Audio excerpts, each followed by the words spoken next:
Hey friends, welcome to home classes. कैसे हैं आप सभी। देखिए, जैसा कि आपको पता है कि हमारा हिस्ट्री का पोर्शन चल रहा है। इससे पहले भी मैं आपके सामने वीडियोस लेके आ चुकी हूँ जो कि हैं वैदिक काल से रिलेटेड है, हड़प्पा काल से रिलेटेड है, सिंधु सभ्यता भी बोलते हैं जिसको, महाजनपद हैं, जैन धर्म है, बौद्ध धर्म है।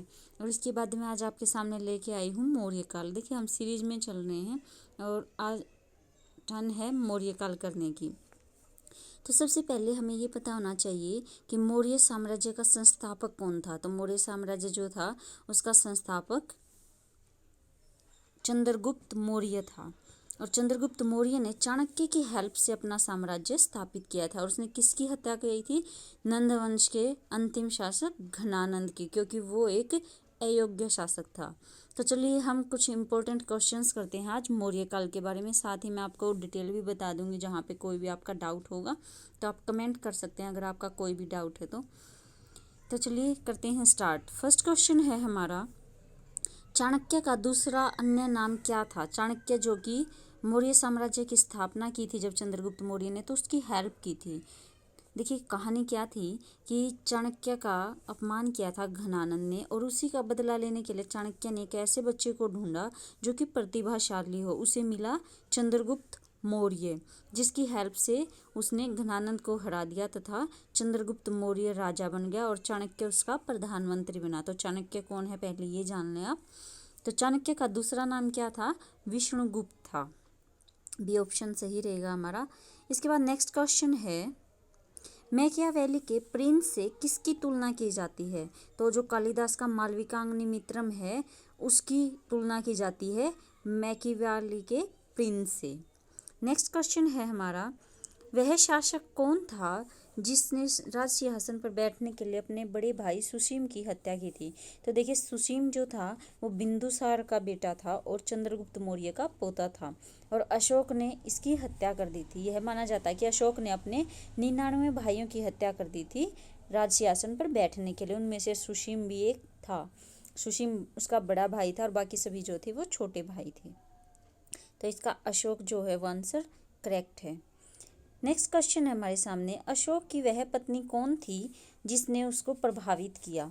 तो यह थी कारुवाकी। नेक्स्ट क्वेश्चन है, अशोक ने, देखिए जो अशोक से रिलेटेड क्वेश्चन है वो बहुत ज़्यादा इंपॉर्टेंट है, एग्जाम में सबसे ज़्यादा पूछे जाते हैं।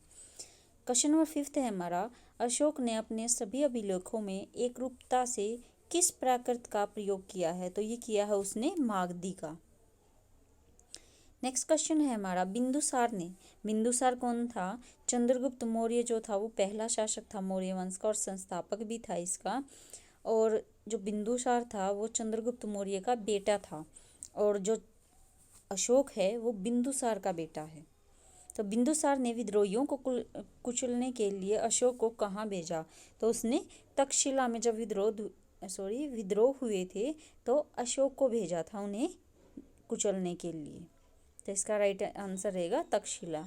नेक्स्ट क्वेश्चन है, किस व्यक्ति का नाम देवनाम प्रियदर्शी था? तो देवनाम प्रियदर्शी ये हमें शिलालेखों से पता लगा, जो अभिलेख मिले हैं सम्राट अशोक के, और अशोक को ही देवनाम प्रियदर्शी बोला जाता था। देवनाम प्रिय होता है देवों का प्रिय। नेक्स्ट क्वेश्चन है, भारत का प्राचीनतम राजवंश कौन सा है? तो जो सबसे भारत का प्राचीन राजवंश है वो मौर्य वंश है। मौर्य के बाद जो है वो कुषाण आए थे, कण्व आए थे और गुप्त आए थे। इसके बाद नेक्स्ट क्वेश्चन है हमारा, कौटिल्य जिसे कि चाणक्य भी कहा जाता है और इसी को विष्णुगुप्त भी कहा जाता है, हमारा फर्स्ट क्वेश्चन था। तो इसके 3 नाम है, आपको याद रखने हैं। किसका प्रधानमंत्री था? तो मैंने आपको बताया कि ये चंद्रगुप्त मौर्य का प्रधानमंत्री था। नेक्स्ट क्वेश्चन है, कलिंग विजय के उपरांत अशोक महान ने किस धर्म को अंगीकार कर लिया? तो कलिंग विजय के उपरांत अशोक ने बौद्ध धर्म को अपना लिया था, और उसके बाद उसने काफ़ी सारे बौद्ध स्तूपों की भी स्थापना की थी। माना जाता है कि उसने 84,000 बौद्ध स्तूपों का निर्माण करवाया था। फ्रेंड्स, अगर आपको वीडियो अच्छी लग रही है तो प्लीज़ इसे लाइक करें व चैनल को हमारे सब्सक्राइब भी कर लें। नेक्स्ट क्वेश्चन है हमारा, चंद्रगुप्त के शासन विस्तार में किसने मुख्य रूप से मदद की थी? तो ये उसके प्रधानमंत्री चाणक्य ने की थी। माना जाता है कि चाणक्य एक बहुत ही विद्वान और बुद्धिमान व्यक्ति था। नेक्स्ट क्वेश्चन है, सांची किस कला व मूर्तिकला का निरूपण करता है। तो देखिए जो सांची का स्तूप है वो भी बौद्ध धर्म का एक स्तूप है जो कि अशोक ने बनवाया था। ये बौद्ध धर्म का सबसे बड़ा स्तूप है सांची का स्तूप। और ये कहाँ पे है, ये हमारे एमपी में है, मतलब मध्य प्रदेश में। नेक्स्ट क्वेश्चन है, प्राचीन भारत का प्रसिद्ध कौन सा शासक था जिसने अपने अंतिम दिनों में जैन धर्म को अपनाया। तो देखिए चंद्रगुप्त मौर्य था। और चंद्रगुप्त मौर्य आपको याद रखना है कि मौर्य वंश का संस्थापक था, पहला राजा था। इसने अंतिम दिनों में जैन धर्म को अपना लिया था। और ये जैन धर्म को अपनाकर जो एक जैन जिसको बोलते हैं कि जैन गुरु हुए हैं, शिक्षा देते थे, उनके साथ ये लास्ट टाइम में कर्नाटक चले गए थे और वहीं पे इनकी मृत्यु हो गई थी, श्रवणबेलगोला में। नेक्स्ट क्वेश्चन है हमारा, मौर्य साम्राज्य की स्थापना किसने की। तो ये मैं बता चुकी हूँ, चंद्रगुप्त मौर्य ने। और किसकी हेल्प से की, तो चाणक्य की हेल्प से। नेक्स्ट क्वेश्चन है हमारा, मौर्य साम्राज्य में प्रचलित मुद्रा का क्या नाम था। तो जब मौर्य साम्राज्य था तो उस टाइम मुद्रा को पण कहा जाता था। नेक्स्ट क्वेश्चन है, अशोक का उत्तराधिकारी कौन था। तो जो अशोक का उत्तराधिकारी, उसका पुत्र बना था राहुल, जो कि एक कुछ ज़्यादा अच्छा शासक नहीं था। इसके बाद नेक्स्ट क्वेश्चन है, मुद्रा राक्षस का लेखक कौन है। तो विशाखदत्त है। इसके बाद क्वेश्चन आता है, सहिष्णुता, उदारता और करुणा की त्रिविध आधार पर राज्य वंश की स्थापना किसने की। तो ये की थी अशोक ने। अशोक ने कलिंग युद्ध से पहले, अशोक देखिए मैं आपको थोड़ी स्टोरी बता देती हूँ। जब कलिंग युद्ध हुआ था तो उससे पहले अशोक क्या था, एक बहुत ही कट्टर टाइप का राजा था। लेकिन कलिंग युद्ध में लाखों लोग मारे गए थे, लगभग माना जाता है कि 1 लाख लोगों की मारे गए थे और 1.5 लाख से ज़्यादा जो वो घायल हो गए थे। तो उस समय अशोक को बहुत ज़्यादा पश्चाताप हुआ था अपने युद्ध करने की नीति पर, क्योंकि उसने देखा कि मैंने इतने लोगों की हत्या कर दी है। और कलिंग युद्ध के बाद माना जाता है कि उसका हृदय परिवर्तन हो गया था और उसने कभी भी युद्ध न करने की घोषणा की थी, वचन ले लिया था एक तरह से कि मैं आज के बाद कभी भी युद्ध नहीं करूँगा। कौन से युद्ध के बाद, कलिंग युद्ध के बाद। तो उसके बाद उसने उदारता और करुणा की बहुत सारे एग्जाम्पल दिए और बौद्ध धर्म को अपना लिया। तो ये था अशोक। देखिए नेक्स्ट क्वेश्चन करते हैं, मालवा, गुजरात एवं महाराष्ट्र किस शासक ने पहली बार जीते थे। तो ये जीते थे चंद्रगुप्त मौर्य ने। नेक्स्ट क्वेश्चन है, निम्नलिखित में से किस शहर में अशोक के शिलालेख नहीं हैं। तो देखिए गिरनार जो है यहाँ पर भी हैं, कंधार में भी हैं, टोपरा का भी लेख भी है। तो पाटलिपुत्र में इसके कोई भी शिलालेख नहीं है। नेक्स्ट क्वेश्चन है, अर्थशास्त्र का लेखक किसका समकालीन था। तो अर्थशास्त्र का लेखक कौन था, पहले आपको ये पता होना चाहिए। अर्थशास्त्र के लेखक चाणक्य थे। और चाणक्य किसके समकालीन थे, चंद्रगुप्त मौर्य का प्रधानमंत्री था। तो चंद्रगुप्त मौर्य के समकालीन थे चाणक्य। नेक्स्ट क्वेश्चन है, नंद वंश के पश्चात मगध पर किस राजवंश ने शासन किया। मैंने आपको बताया था कि नंद वंश का जो आखिरी शासक था घनानंद, उसकी हत्या कर दी थी चंद्रगुप्त मौर्य ने। और उसके बाद मौर्य वंश का शासन स्थापित हो गया था मगध में। तो इसका आंसर आएगा मौर्य वंश। नेक्स्ट क्वेश्चन है, मौर्य काल में शिक्षा का सर्वाधिक प्रसिद्ध केंद्र कौन सा था। तो ये था तक्षशिला। नेक्स्ट क्वेश्चन, तक्षशिला जो आजकल है वो पाकिस्तान में पड़ता है। नेक्स्ट क्वेश्चन है, मेगस्थनीज के द्वारा लिखी गई पुस्तक क्या है। तो देखिए मेगस्थनीज जो है वो चंद्रगुप्त मौर्य के दरबार में आया था। और इसने जो पुस्तक, ये एक यूनानी यात्री था और इसने जो पुस्तक लिखी उसका नाम था इंडिका। इसमें हमारे देश के बारे में बताया गया है। नेक्स्ट क्वेश्चन देखिए, किसके ग्रंथ में चंद्रगुप्त मौर्य का विशिष्ट रूप से वर्णन किया गया है। तो ये विशाखदत्त के ग्रंथ में चंद्रगुप्त मौर्य का वर्णन किया गया है। नेक्स्ट क्वेश्चन कर लेते हैं, वह कौन सा स्रोत है जिसमें पाटलिपुत्र प्रशासन का वर्णन उपलब्ध है। मतलब कि वह स्रोत कौन सा है जिसमें पाटलिपुत्र प्रशासन का वर्णन किया गया है। तो ये है अर्थशास्त्र जो कि चाणक्य ने लिखी थी। देखिए अर्थशास्त्र में एक चीज़ और बता देती हूँ, ये अर्थशास्त्र अर्थ लिखा हुआ है लेकिन ये धन से रिलेटेड नहीं है, ये राजनीति से रिलेटेड है, जो कि चाणक्य ने लिखी थी। ये बहुत अच्छी बुक है। नेक्स्ट क्वेश्चन है हमारा, अशोक के शिलालेखों में प्रयुक्त भाषा कौन सी थी।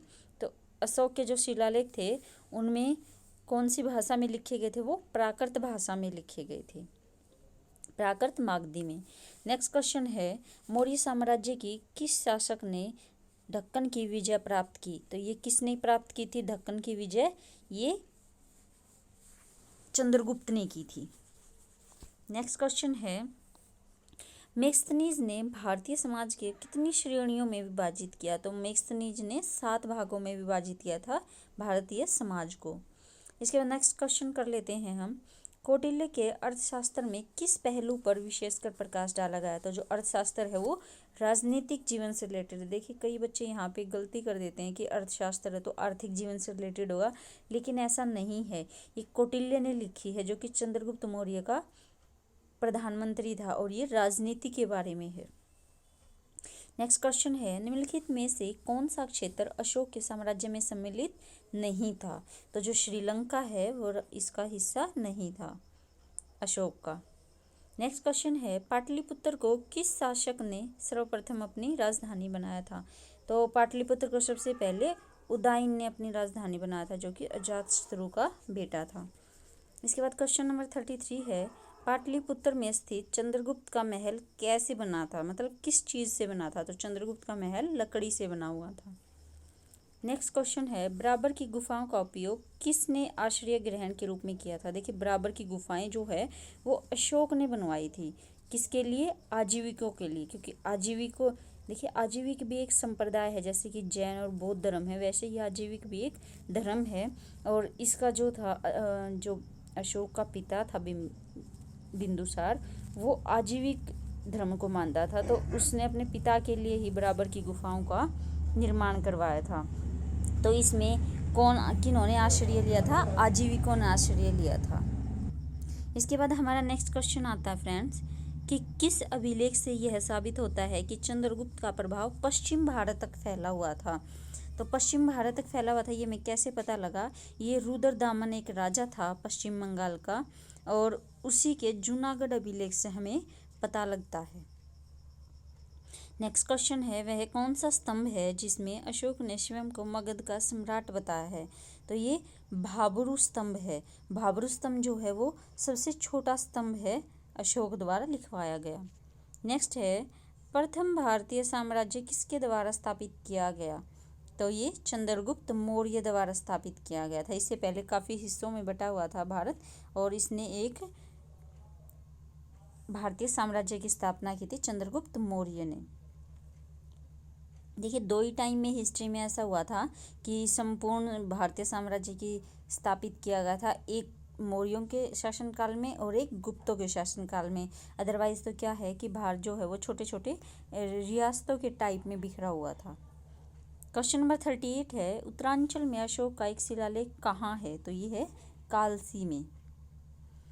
नेक्स्ट क्वेश्चन है, सांची का स्तूप किसने बनवाया था? ये मैं आपको ऑलरेडी बता चुकी हूँ कि सांची का स्तूप जो है वो बौद्ध धर्म का सबसे बड़ा स्तूप है, ये अशोक ने बनवाया था। नेक्स्ट क्वेश्चन है, अशोक के शिलालेखों को पढ़ने वाला प्रथम अंग्रेज कौन था? तो ये था जेम्स प्रिंसेप, जिसने कि पहली बार अशोक के शिलालेखों को पढ़ा था। क्वेश्चन नंबर 31 है, कलिंग युद्ध की विजय तथा क्षेत्रियों का वर्णन अशोक के किस शिलालेख में मिलता है? तो ये 4th शिलालेख में मिलता है। क्वेश्चन नंबर 32 है हमारा, प्रसिद्ध यूनानी राजदूत मेगस्थनीज भारत में किसके दरबार में आए थे? तो ये आए थे चंद्रगुप्त मौर्य के शासनकाल में। इसके बाद क्वेश्चन है, चंद्रगुप्त मौर्य ने सेल्यूकस को कब पराजित किया? तो उन्होंने पराजित किया था 305 ईसा पूर्व में। सेल्यूकस जो था यूनान से आया था भारत पर आक्रमण करने, और उसका युद्ध चंद्रगुप्त मौर्य के साथ हुआ था, उसमें चंद्रगुप्त मौर्य ने विजय प्राप्त की थी। नेक्स्ट है, भारत के कौन से महान राजा हमेशा जनता के संपर्क में रहते थे? तो ये अशोक थे। नेक्स्ट है, अशोक ने 261 ईसा पूर्व में कलिंग को जीतने के बाद क्या किया? तो उसने, मैंने आपको बताया था कि उसका हृदय परिवर्तन हो गया था इस युद्ध के बाद, और उसने कभी भी युद्ध न करने का निर्णय लिया था। तो भारी रक्तपात देखकर युद्ध की नीति को सदा के लिए त्याग दिया था।